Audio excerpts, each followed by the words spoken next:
You know, it's funny how certain movies just, well, they just stick around, don't they? They really do. People still talk about them decades later, and today we're diving headfirst into exactly that. Specifically those, iconic teen films from the 1980s. The classics. Yeah. Think of this as your quick guide, your shortcut maybe, to understanding why these movies about, like, awkward school dances and just high school drama still have such a grip on us. Exactly.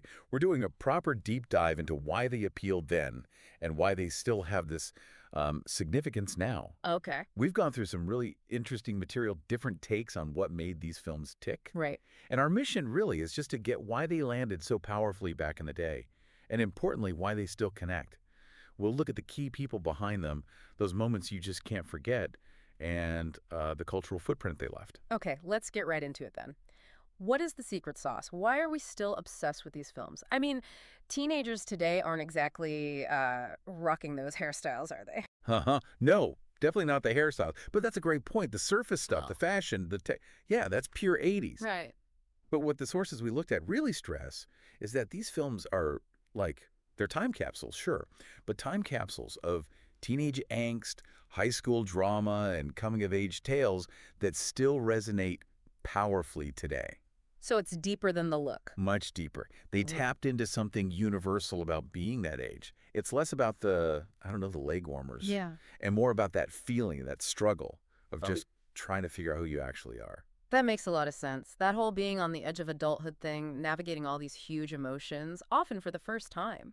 The stuff we read mentioned they capture the essence of adolescence with a raw honesty and humor that transcends generations. What do you think made that honesty land so well? Well, I think it was a few things, really. For starters, they weren't always showing some perfect glossy version of being a teen. No. They showed the awkward bits, the insecurities, the social pressure. It felt real. Yeah, relatable. Yeah, really relatable to the audience back then.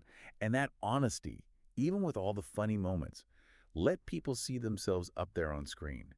It didn't matter if you were popular or kind of on the outside.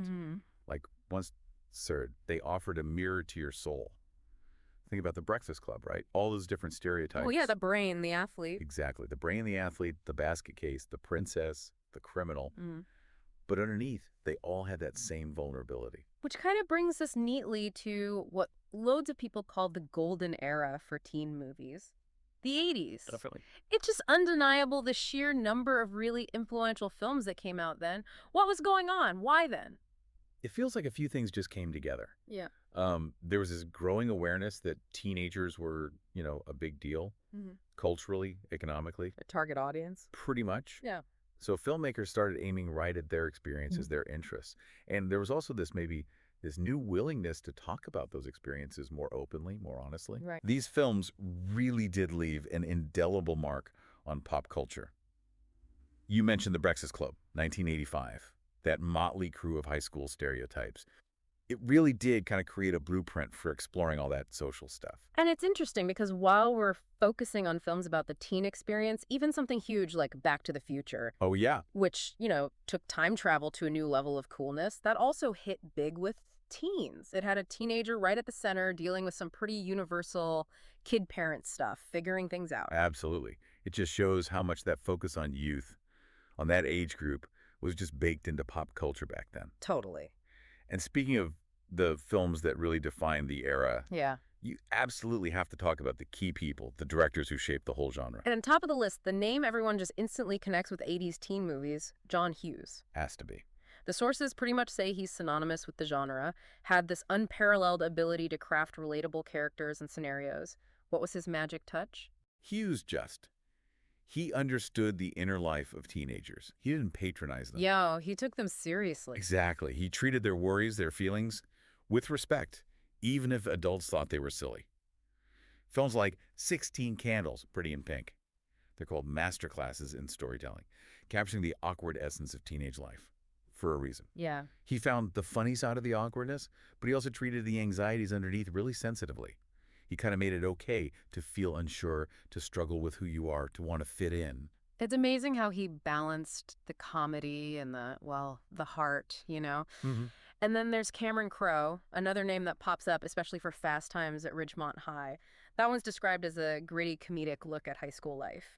How did his style differ from Hughes? Crowe's film definitely had a different vibe.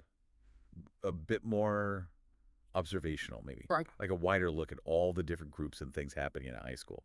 Hughes often zoomed in on a smaller core group, their internal stuff. Right, more intimate. Yeah. Crowe gave us this broader, almost like an anthropological snapshot of the whole high school world.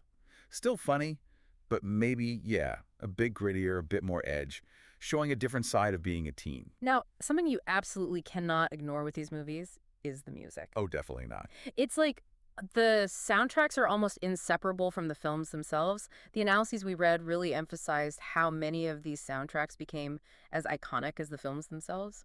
Why was the music so important? Because it wasn't just background noise, was it? Not at all. It was doing heavy lifting in the story, setting the mood, pumping up the emotions. Sometimes it felt like the music was voicing what the characters couldn't actually say. It was just this incredibly powerful way to connect emotionally with the audience. And the classic example, Simple Minds Don't You Forget About Me in The Breakfast Club. It's just the perfect case, isn't it? It's become this ultimate nostalgic anthem. Totally. You hear those opening notes? Instantly back in that library. Exactly. Back in the library, feeling all those complicated emotions with those kids. It's just a perfect fusion of sound and image. Sealed that song's fate in pop culture forever. Yeah. And talking about these films, you inevitably get to the Brat Pack, which is such a fascinating, almost legendary part of this whole thing. Right. This group of young actors who frequently appeared together in teen films of the era. It made the whole genre feel so connected, didn't it? It really did. Like you were watching the same gang of friends going through different high school dramas. Yeah, it absolutely added to that feeling of a shared cultural moment. These actors, they became the faces of, teenage hopes and fears. Seeing them pop up in different films just cemented their iconic status. Now, thinking about listeners who might want to go back and watch these or maybe see them for the first time, the sources had some really good tips for getting more out of them. Yeah, they did. Great ways to kind of engage more deeply, not just watch passively. First one was, rewatch these classics with a lens of appreciation for the cultural context of the 1980s. That's key. It's easy to forget just how different things were, right? Understanding that context really adds another layer. Totally. Like no internet, no constant social media. That alone changes the whole dynamic of being a teenager compared to now. Big time. The second tip, pay attention to the music and fashion, which are as much characters as the actors themselves. So true. They're like little windows into the whole vibe of the decade. Absolutely. Then, number 3, notice the recurring themes of rebellion and self-discovery that resonate across various films. These are the big ones, right? The core struggles, finding yourself. That stuff doesn't really change. Exactly. The clothes might look dated, but wanting to find your place, figure out who you are, that's timeless. Okay, and the fourth tip was interesting. Look out for the subtext of social commentary, often hidden beneath layers of humor and drama. Yeah, they weren't always just lightweight fun. They often poked at bigger social things, class issues, pressures. Good point. And the last tip for reappreciation. Share these films with younger generations to bridge the gap between past and present.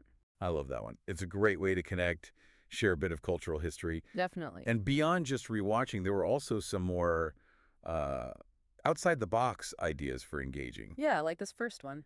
Attend a local 80s movie night screening, often hosted by theaters for retro enthusiasts. Oh, that's fun. There's just something cool about seeing them on a big screen again with a crowd that gets it. Totally creates a sense of community, that shared nostalgia, and you see them like they were meant to be seen. Right. And the second outside-the-box idea, dive into the behind-the-scenes documentaries or interviews with the cast and crew for deeper insights. Oh, yeah, you can learn so much that way. About how they were made, the impact they had. Yeah, the stories behind the stories. So as we kind of wrap up this deep dive, what's the main takeaway? The absolute core reason these 80s teen movies still hit home? I think ultimately it boils down to their timeless portrayal of growing pains and the journey to self-identity. That's the heart of it. That's what still connects. Yeah, it taps into that nostalgia, like our source mentioned, for a simpler time when life's toughest challenges could be faced down in school hallways and at prom dances. Even if life wasn't actually simpler back then. Probably wasn't. That's often how we remember adolescence or how we imagine it. And these films capture that feeling perfectly. There's a comfort there. A shared experience. Exactly, a shared human experience that goes way beyond the specific 80s context. So yeah, the leg warmers and the giant boom boxes might be long gone, Long gone. but the impact, the enjoyment we still get from these films, clearly still very much here. Definitely. Yeah. And maybe, as people think about this, it's worth considering which specific film really hits home for them. Which one reflects their own teenage years? Or maybe how they see teens today. That's a great question. Which characters or moments still stick with you? Yeah. What stays? Definitely something to think about. And hey, if you enjoyed this little trip back to the 80s, stick around for future deep dives. We'll be exploring more fascinating bits of movie history. And please, do share your own favorite 80s teen movie moments. We genuinely love to hear what resonates most with you. Let's keep this conversation going.